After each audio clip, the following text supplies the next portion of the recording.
Artículo 10. 1. La posesión, la propiedad y los demás derechos sobre bienes inmuebles, así como su publicidad, se regirán por la ley del lugar donde se hallen.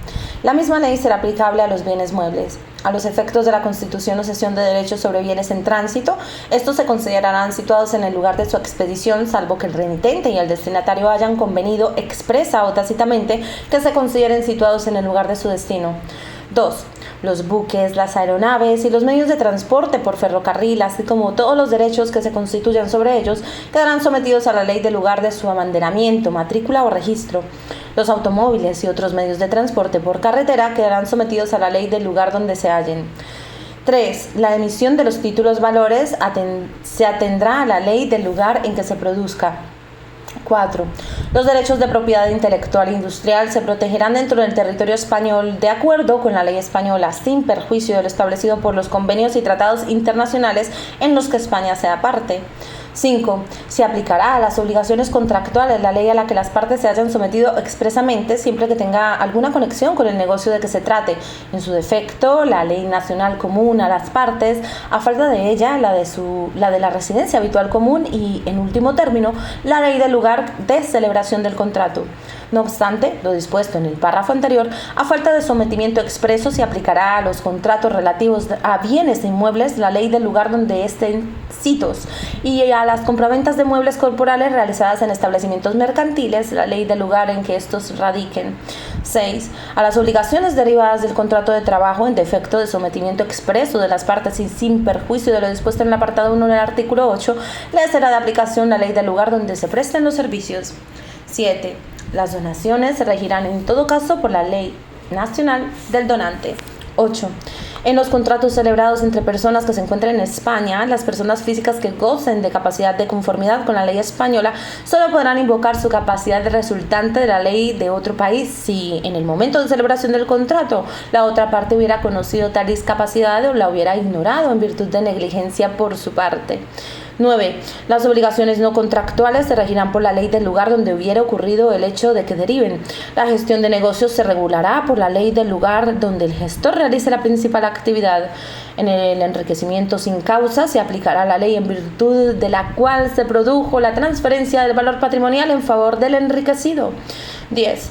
La ley reguladora de una obligación se extiende a los requisitos del cumplimiento y a las consecuencias del incumplimiento, así como a su extinción. Sin embargo, se aplicará la ley del lugar de cumplimiento a las modalidades de la ejecución que requieran intervención judicial o administrativa. 11. A la representación legal se aplicará la ley reguladora de la relación jurídica de la que nacen las facultades de representante y a la voluntaria de no mediar sometimiento expreso, la ley del país en donde se ejerciten las facultades conferidas. Artículo 11. 1. Las formas y solemnidades de los contratos, testamentos y demás actos jurídicos se regirán por la ley del país en que se otorguen. No obstante, serán también válidos los celebrados con las formas y solemnidades exigidas por la ley aplicable a su contenido, así como los celebrados conforme a la ley personal del disponente o la común de los otorgantes. Igualmente serán válidos los actos y contratos relativos a bienes inmuebles otorgados con arreglo a las formas y solemnidades del lugar en que estos radiquen. Si tales actos fueren otorgados a bordo de buques o aeronaves durante su navegación, se entenderán celebrados en el país de su abanderamiento, matrícula o registro. Los navíos y las aeronaves militares se consideran como parte del territorio del Estado al que pertenezcan. 2. Si la ley reguladora del contenido de los actos y contratos exigiere para su validez una determinada forma o solemnidad, será siempre aplicada incluso en el caso de otorgarse aquellos en el extranjero. 3. Será de aplicación la ley española a los contratos, testamentos y demás actos jurídicos autorizados por funcionarios diplomáticos o consulares de España en el extranjero. Artículo 12. 1. La calificación para determinar la norma de conflicto aplicable se hará siempre con arreglo a la ley española. 2. La remisión al derecho extranjero se entenderá hecha a su ley material sin tener en cuenta el reenvío que sus normas de conflicto puedan hacer a otra ley que no sea la española. 3. En ningún caso tendrá aplicación la ley extranjera cuando resulte contraria al orden público.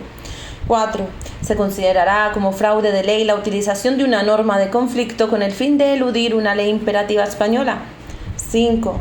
Cuando una norma de conflicto remita a la legislación de un Estado en el que coexistan diferentes sistemas legislativos, la determinación del que sea aplicable entre ellos se hará conforme a la legislación de dicho Estado.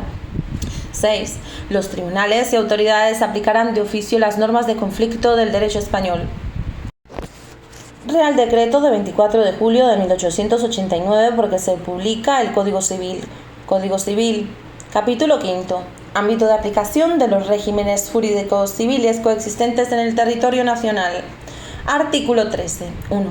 Las disposiciones de este título preliminar en cuanto determinan los efectos de las leyes y las reglas generales para su aplicación, así como las del título cuarto del libro primero, con excepción de las normas de este último relativas al régimen económico matrimonial, tendrán aplicación general y directa en toda España. 2. En lo demás, y con pleno respeto a los derechos especiales o forales de las provincias o territorios en que están vigentes, regirá el Código Civil como derecho supletorio en defecto del que los sean cada una de ellas según sus normas especiales. Artículo 14. 1. La sujeción al derecho civil común o al especial o foral se determina por la vecindad civil. 2. Tienen vecindad civil en territorio de derecho común o en uno de los de derecho especial o foral los nacidos de padres que tengan tal vecindad. Por la adopción, el adoptado no emancipado adquiere la vecindad civil de los adoptantes. 3. Si al nacer el hijo o al ser adoptado los padres tuvieran distinta vecindad civil, el hijo tendrá la que corresponda a aquel de los dos respecto del cual la filiación haya sido determinada antes. En su defecto tendrá la del lugar de nacimiento y en último término la vecindad de derecho común. Sin embargo, los padres o el que de ellos ejerza o le haya sido atribuida la patria potestad podrán atribuir al hijo la vecindad civil de cualquiera de ellos en tanto no transcurran los 6 meses siguientes al nacimiento o a la adopción. La privación o suspensión en el ejercicio de la patria potestad o el cambio de vecindad de los padres no afectarán a la vecindad civil de los hijos. En todo caso, el hijo, desde que cumpla 14 años y hasta que transcurra 1 año después de su emancipación, podrá optar bien por la vecindad civil del lugar de su nacimiento, bien por la última vecindad de cualquiera de sus padres. Si no estuviera emancipado, habrá de ser asistido en la adopción por el representante legal. 4. El matrimonio no altera la vecindad civil. No obstante, cualquiera de los cónyuges no separados, ya sea legalmente o de hecho, podrá en todo momento optar por la vecindad civil del otro.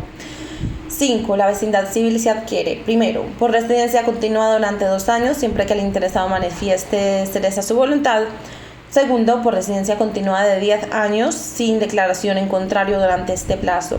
Ambas declaraciones se harán constar en el registro civil y no necesitan ser reiteradas. 6. En caso de duda, prevalecerá la vecindad civil que corresponde al lugar de nacimiento. Artículo 15. 1. El extranjero que adquiera la nacionalidad española deberá optar al inscribir la adquisición de la nacionalidad por cualquiera de las vecindades siguientes. A. La correspondiente al lugar de residencia. B. La del lugar de nacimiento. C. La última vecindad de cualquiera de sus progenitores o optantes. D. La del cónyuge. Esta declaración de opción se formulará según los casos por el propio optante, solo con los apoyos que la persona con discapacidad en su caso precise o por su representante legal. Cuando la adquisición de la nacionalidad se haga por declaración o a petición del representante legal, la autorización necesaria deberá determinar la vecindad civil por la que se ha de optar. 2. El extranjero que adquiera la nacionalidad por carta de naturaleza tendrá la vecindad civil que el Real Decreto de concesión determine, teniendo en cuenta la opción de aquel, de acuerdo con lo que dispone el apartado anterior u otras circunstancias que concurran en el peticionario. 3. La recuperación de la nacionalidad española lleva consigo la de aquella vecindad civil que ostentará el interesado al momento de su pérdida. 4. La dependencia personal respecto a una comarca o localidad con especialidad civil propia o distinta dentro de la legislación especial o foral del territorio correspondiente se regirá por las disposiciones de este artículo y las del anterior.